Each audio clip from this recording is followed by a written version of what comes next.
शिवपुराणातील भगवान शिवाचे अत्यंत लाभदायक आणि महत्त्वाचे उपाय. नंबर 1. नंदीच्या कानात आपली इच्छा कशी सांगावी. आपण जेव्हा भगवान शंकराकडे आपल्या मनातील गोष्ट सांगत असतो, मी खूप दुःखी आहे, माझ्या जीवनात ही तकलीफ आहे. बाबा, बेलपत्राच्या 2 जे पान असतात, एक छोटीशी दांडी असते, त्या ठिकाणी आपल्या करंगळीजवळील बोट आणि अंगठ्याने धरून जेव्हा आपण नंदीच्या कानात सांगू, तेव्हा ते बेलपत्र नंदीवर तो हात ठेवून मग आपल्या मनातील इच्छा कानात सांगावी. ते बेलपत्र अशोक सुंदरीवर वाहावे. असे केल्याने देवादिदेव महादेवांना पार्वतीचं ऐकावंच लागतं. नंबर 2.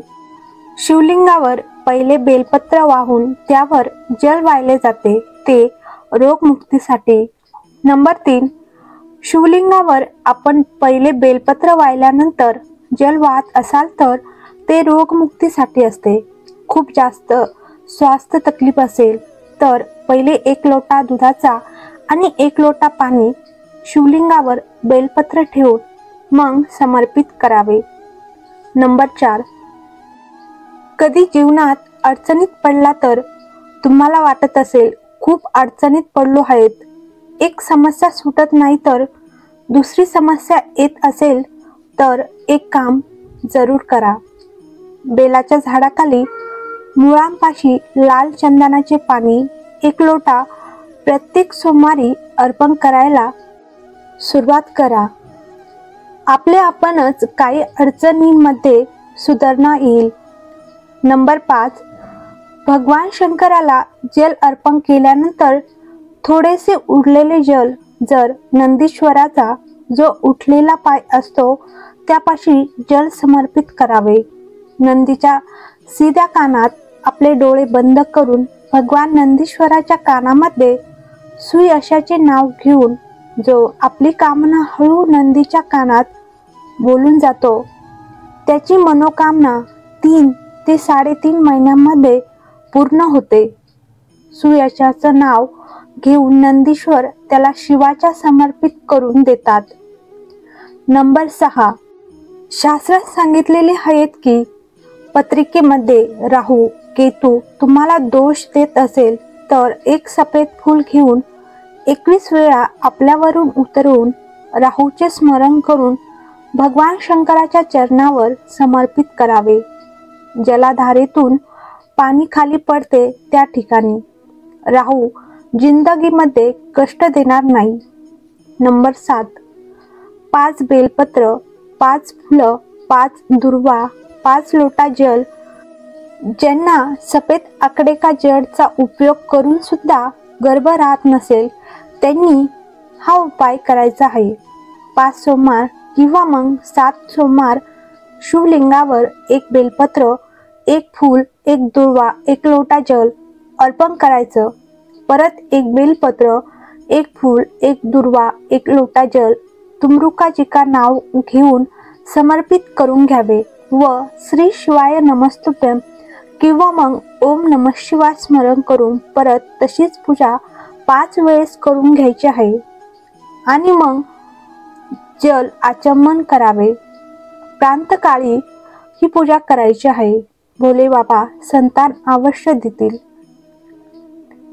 नंबर 8. जीवनात कधी समस्या आली तर त्या समस्यावर काहीच मार्ग निघत नसेल तर ज्या शिव मंदिरामध्ये तुम्ही पूजा करायला जातात, आराधना करायला जातात, त्या शिव मंदिराच्या आसपास एखादे बेलपत्राच्या झाडाला शोधावे. त्या बेलपत्राच्या झाडाखाली जाऊन 1 मुगाचा दाणा किंवा मग 1 तांदूळाचा दाणा, जिथे जो कंकर पडलेला असेल त्या कंकराला शिव मानून त्याला समर्पित करावे. लोटाभर जल समर्पित करावे आणि भोले बाबावर सोडून द्यावे. नंबर 9. शिव मंदिरामध्ये वाहिलेलं बेलपत्र तुम्ही घेत असाल तर ते बेलपत्र घेण्या अगोदर भगवान शंकराच्या समोर हात जोडून मला हा रोग आहे, ह्या रोगासाठी मला औषधीच्या रूपात द्या, तर ते बेलपत्र औषधीच्या रूपात भगवान भोलेनाथांकडून मागून आणा आणि मग ते खा. आपल्या शरीराला औषधी म्हणून लागेल. नंबर 10. जर तुम्ही प्रदोष व्रत करू शकत नसाल, तर तुमच्याकडून उपवास निघत नसेल, तर तुम्ही मंदिरात पण जाऊ शकत नसाल, तर मंदिरात दिवा लावू शकत नसाल, तर प्रदोष व्रताच्या दिवशी प्रदोष काळात आपल्या दरवाजापाशी देवादिदेव महादेवाचे स्मरण करून लक्ष्मी वृद्धीसाठी, धन प्राप्तीसाठी एक दिवा लावावा. नंबर 11.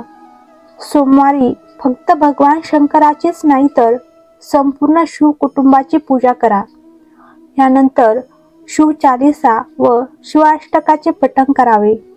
यामुळे भगवान शंकर प्रसन्न होऊन तुमची मनोकामना पूर्ण करतील. नंबर 12. तुमच्या मनातील इच्छा पूर्ण करण्यासाठी सोमवारी शिवलिंगावर पांढरे चंदन लावा. ह्यावेळी तुमची इच्छा मनातल्या मनात भगवान शंकराला सांगा. यानंतर भगवान शंकराला बेलपत्र आणि धोत्र्याचे फूल अर्पण करा. नंबर 14. नोकरीत संकट येत असेल किंवा व्यवसाय नीट चालत नसेल, तर सोमवारी शिवलिंगाला दूध अर्पण करावे. त्यानंतर हे दूध तांब्याच्या भांड्यात गोळा करा आणि हे दूध तुमच्या व्यवसायाच्या ठिकाणी किंवा कार्यालयात शिंपडा.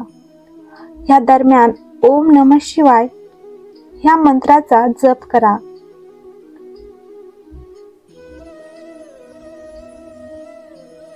तुम्हाला हा व्हिडिओ आवडला असल्यास लाईक करा, कमेंट करा आणि चॅनलला सबस्क्राईब